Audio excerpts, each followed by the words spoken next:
Assalamualaikum warahmatullahi wabarakatuh. Kami dari kelompok 8 Ingin membahas materi komunikasi lintas budaya bab 9, yaitu tentang pengaruh budaya dalam konteks ruang lingkup pendidikan. Selamat menyaksikan. Dapat kita ketahui, budaya tidak dapat dipisahkan oleh dunia pendidikan. Bagi mereka yang dibesarkan oleh budaya, mereka akan belajar sesuai dengan apa yang ada dalam budaya mereka. Ada beberapa alasan mengapa hal ini penting untuk kita pelajari. Yang pertama,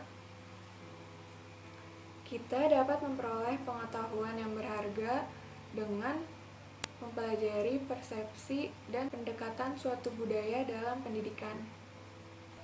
Yang kedua, fungsi tradisional, yaitu sekolah, di mana dapat kita ketahui fungsi sekolah ini paling jelas, yaitu menanamkan kemampuan serta pengetahuan untuk seseorang dalam kehidupan bermasyarakat.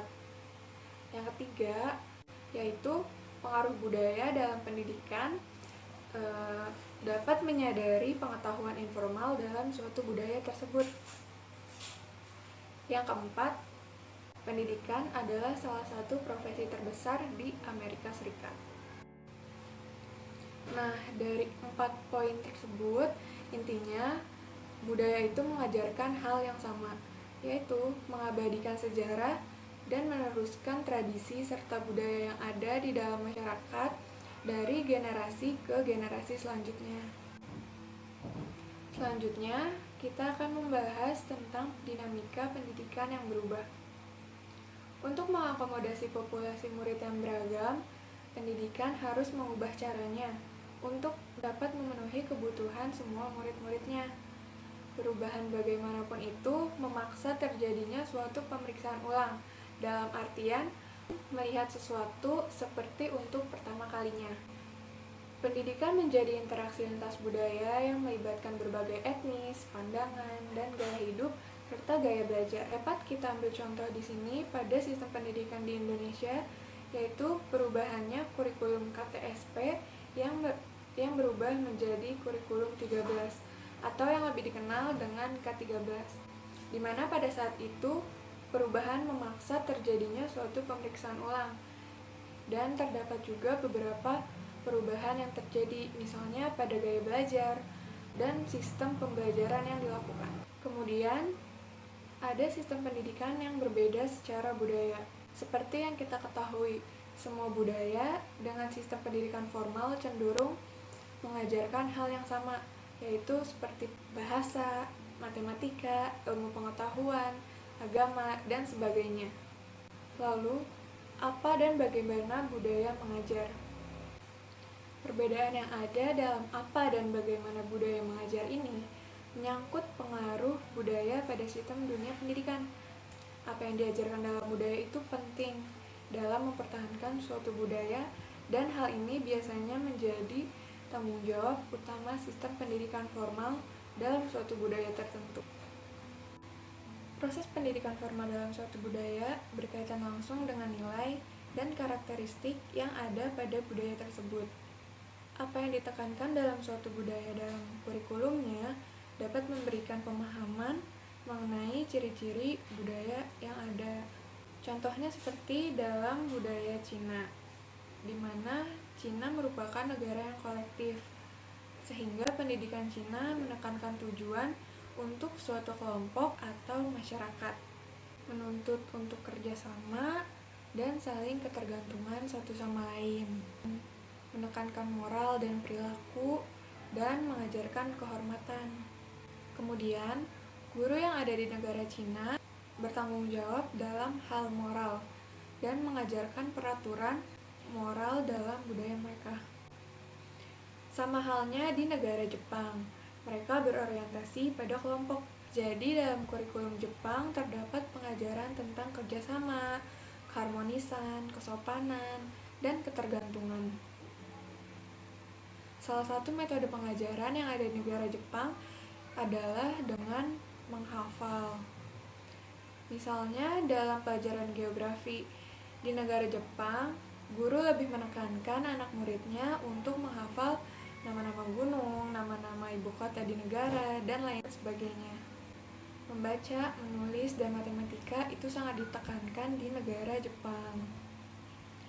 Namun, berbeda halnya dengan di negara Amerika Serikat, di mana di negara ini mereka lebih menekankan anak muridnya kepada komunikasi oral.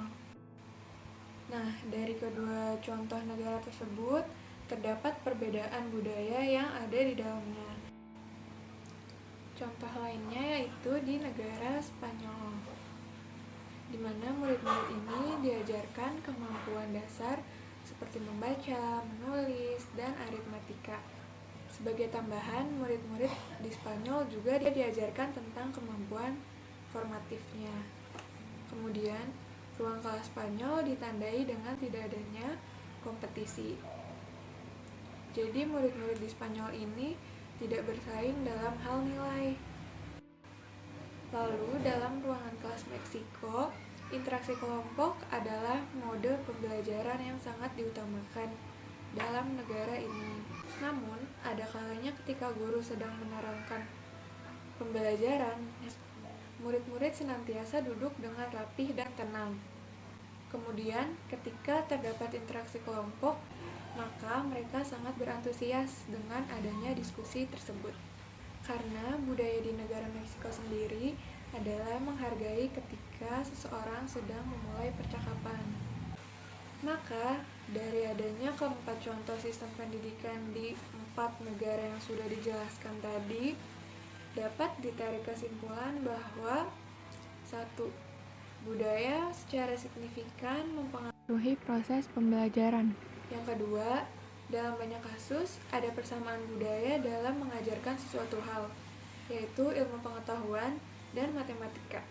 Yang ketiga, dalam berbagai bidang, adanya perbedaan dalam apa yang diajarkan dan cara pengajarannya. Selanjutnya, pendidikan multikultural. Yang pertama, yaitu adanya tantangan dari pendidikan multikultural. Perbedaan budaya dalam pendidikan ini, misalnya dalam ruangan kelas, melibatkan banyak sekali murid-murid yang memiliki cara belajarnya yang berbeda.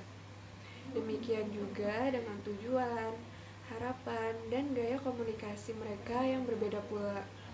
Maka dari itu, untuk memenuhi tantangan tersebut, dibutuhkan sistem pendidikan yang terus beradaptasi dengan dinamika budaya yang selalu berubah dalam ruangan kelas.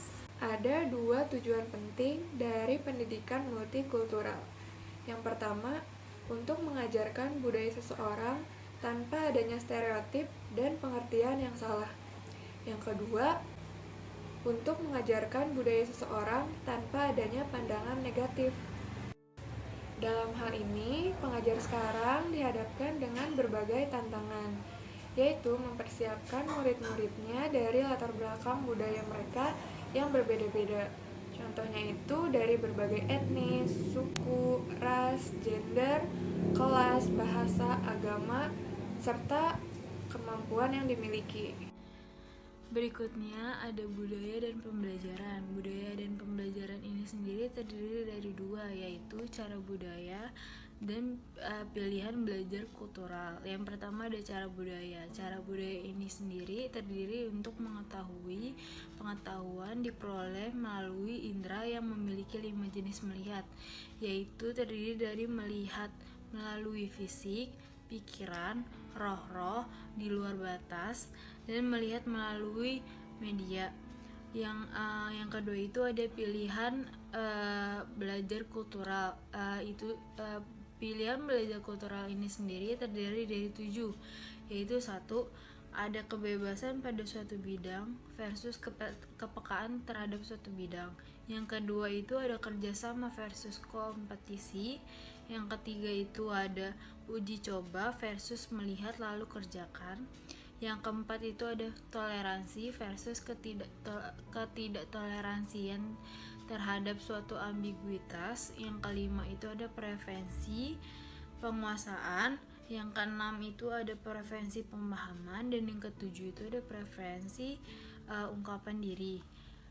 Dan selanjutnya ini ada gaya interaksi budaya. Gaya interaksi budaya ini sendiri terdiri dari dua, yaitu gaya pembelajaran relasional dan gaya motivasi budaya.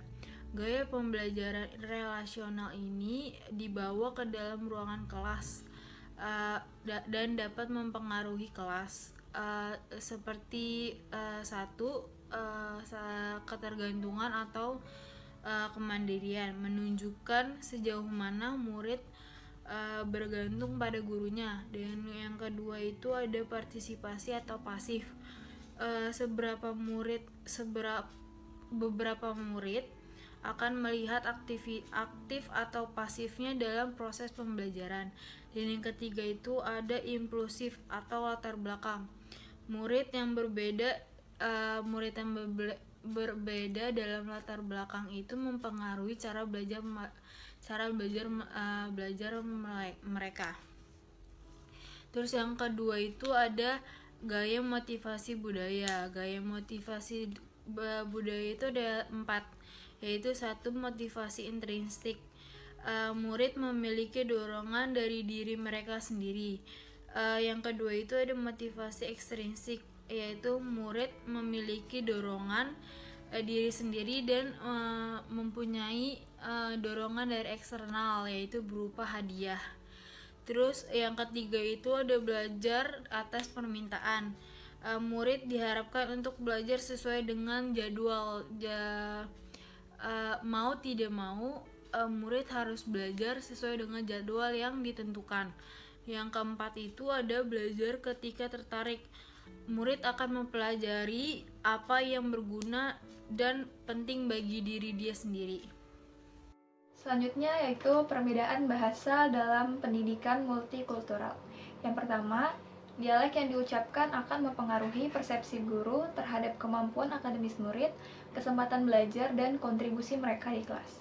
Contohnya, ketika seorang murid dari pedesaan yang ingin sekolah di kota, pasti memiliki dialek yang berbeda. Dengan begitu, hal tersebut dapat mempengaruhi bagaimana ia aktif di kelasnya. Yang kedua, bahasa dapat menjadi dasar pengelompokan dan pembentukan kelompok dalam dan kelompok luar. Yang ketiga, bahasa merupakan batasan kelompok sehingga menjadi sumber pertentangan dan konflik. Contohnya, ketika seorang pelajar di timur Indonesia datang dan sekolah di Jakarta, pasti mereka menggunakan bahasa yang berbeda sehingga terdapat batasan kelompok yang memungkinkan terjadi adanya diskriminasi. Selanjutnya itu bahasa dan identitas. Bahasa berperan penting dalam membentuk dan mempertahankan identitas etnik. Menurut Dicker, bukan hal yang mengejutkan jika bahasa asli kita kadang disebut sebagai bahasa ibu. Istilah yang mengingatkan kita kembali ke pengalaman dan pengaruh kita sebelumnya. Bahasa juga mampu membentuk identitas yang mengingat mereka ke dalam kelompok. Contohnya, ketika seorang anak lahir di lingkungan Betawi, bahasa ibunya adalah bahasa Betawi. Logatnya lugas, sehingga ketika berbicara, intonasi dan nada naik turun suaranya bercirikan bahwa yang bersangkutan memang asli dari Betawi. Sehingga ketika ia pindah ke tempat lain, maka bahasa ibunya masih melekat dalam diri mereka. Selanjutnya yaitu pelajar bahasa Inggris. McKeown mengidentifikasi 4 sumber kesulitan pada pelajar bahasa Inggris ILL. Yang pertama, ILL harus memperhatikan aspek kognitif dari masalah yang dipelajari dan masalah linguistik dalam belajar bahasa Inggris. Masalah yang kedua yang dihadapi oleh ILL adalah ketidakcukupan akademis. Yang ketiga, banyak murid yang mendaftar di sekolah Amerika Serikat dalam berbagai tingkatan karir. Nah, menurut McKeown, semakin tinggi tingkatannya, semakin terbatas kemampuan bahasa Inggrisnya, sehingga cenderung untuk membebani murid yang kelasnya lebih tinggi, di mana beban kognitif dan linguistik itu lebih berat. Yang keempat, pelajar bahasa Inggris berasal dari negara yang menekankan kegiatan, tujuan, dan pendekatan yang berbeda. Nah, di Amerika Serikat sendiri, mereka menggunakan pendekatan instruksional deduktif, sedangkan di Asia mereka menggunakan pendekatan induktif. Di Amerika Serikat, murid-murid juga diajarkan untuk menghargai argumentasi, sedangkan budaya lain menekankan adanya keserasian. Lalu budaya ini tidak memiliki kemampuan argumentatif, sehingga secara lisan yang dibutuhkan dalam kelas di Amerika Serikat. Kompetensi guru multikultural. Komunikasi dalam lingkungan belajar tentunya juga dipengaruhi oleh budaya yang beragam. Oleh karena itu, pendidik sebagai salah satu penggerak pendidikan multikultural harus bisa berkomunikasi secara efektif dengan cara menguasai pemahaman linguistik atau bahasa, etnis, budaya, latar belakang murid, serta kontekstual. Pendidik yang memiliki wawasan latar belakang murid dan pemahaman yang luas akan menjadikan pendidik yang efektif dan kompeten. Kompetensi guru multikultural dibagi menjadi 4. Yang pertama, menjadi kompeten secara multikultural. Yang kedua, ruang kelas untuk pendidikan multikultural. Yang ketiga, kompetensi komunikasi multikultural. Yang keempat, strategi komunikasi multikultural. Menjadi kompeten secara multikultural, yaitu pendidik harus siap menghadapi hubungan nilai dan budaya yang bertentangan, serta budaya yang beragam, sehingga bisa mengenali, mengartikan, dan bertindak sesuai dengan pemahaman murid. Dalam proses untuk menjadi pendidik yang kompeten secara multikultural, pendidik harus bisa mengembangkan cara melihat atau menilai, mengevaluasi, memahami, dan menerapkan ilmu multikultural. Agar kompetensi multikultural dapat berfungsi dengan efektif dalam lingkungan pendidikan yang beragam, maka harus memahami diri sendiri dan perbedaan budaya yang ada. Apa yang dimaksud dengan memahami diri sendiri? Yaitu pendidik harus bisa memahami diri mereka sendiri. Apa yang mereka akan bawa ke dalam ruangan kelas sebagai pendidik yang kompeten dan bertanggung jawab dalam lingkungan pendidikan yang multikultural. Selanjutnya, perbedaan yang ada atau memahami keanekaragaman. Yang dimaksud adalah pendidik bisa mengetahui latar belakang murid-murid, karena hal ini bisa membantu pendidik agar membiasakan diri dengan keberagaman murid-murid dengan cara melihat cara mereka belajar, cara peran linguistik atau bahasa yang mereka gunakan, dan perilaku-perilaku nonverbal lainnya. Yang kedua, ruangan kelas sebagai komunikasi multikultural.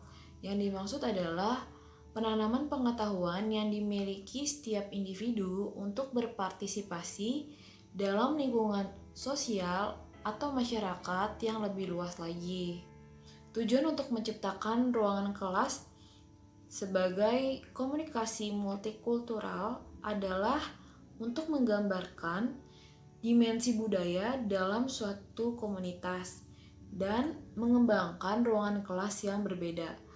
Yang dimaksud dengan ruangan kelas sebagai komunitas adalah bagaimana penanaman pengetahuan dan kemampuan suatu individu atau suatu murid untuk bisa berpartisipasi lebih aktif lagi dalam kegiatan masyarakat dan sosial yang lebih luas.